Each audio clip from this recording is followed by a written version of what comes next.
तर लाडकी बहीण योजनेचा फटका अनेक योजनांना बसणार आहे। पण लाडकी बहीणच नव्हे तर भाजप, शिवसेना आणि राष्ट्रवादी सरकारनं निवडणुकीच्या तोंडावरती जाहीर केलेल्या योजनांसाठी पैसा जुळवताना सरकारला नाकी नऊ येणार आहेत।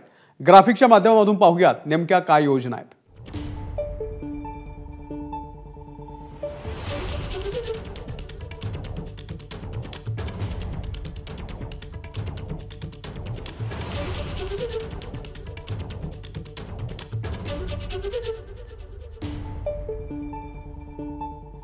तर 1 लाख कोटींची तूट भरून काढण्यासाठी अनेक योजना बंद होतात की काय अशी शंका आहे। लाडकी बहीणमुळे तिजोरीवरती भार वाढलाय आणि त्यामुळे इतर योजनांना निधी देण्यासाठी पैसे नाहीयेत। अर्थसंकल्पासाठी घेण्यात येणाऱ्या विभागनिहाय राज्याच्या तिजोरीमध्ये सध्या खळखळाट आहे। अनेक योजनांना यामुळे आता ब्रेक लागण्याची सुद्धा शक्यता आहे।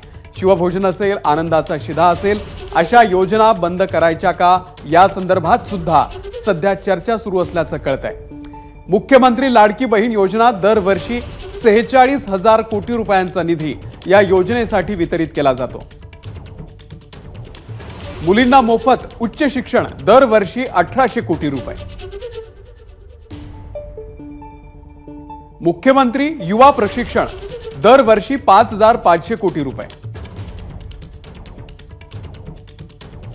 मुख्यमंत्री अन्नपूर्णा योजना दरवर्षी 1300 कोटी रुपये। मुख्यमंत्री बळीराजा वीज सवलत योजना दरवर्षी 14,761 कोटी रुपये।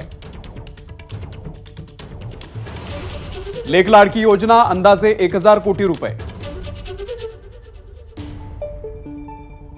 गाव तिथे गोदाम योजना 341 कोटी रुपये।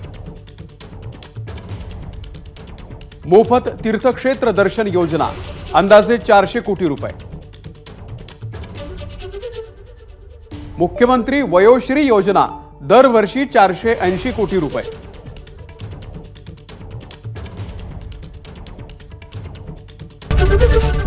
एबीपी माझा, उघडा डोळे बघा नीट।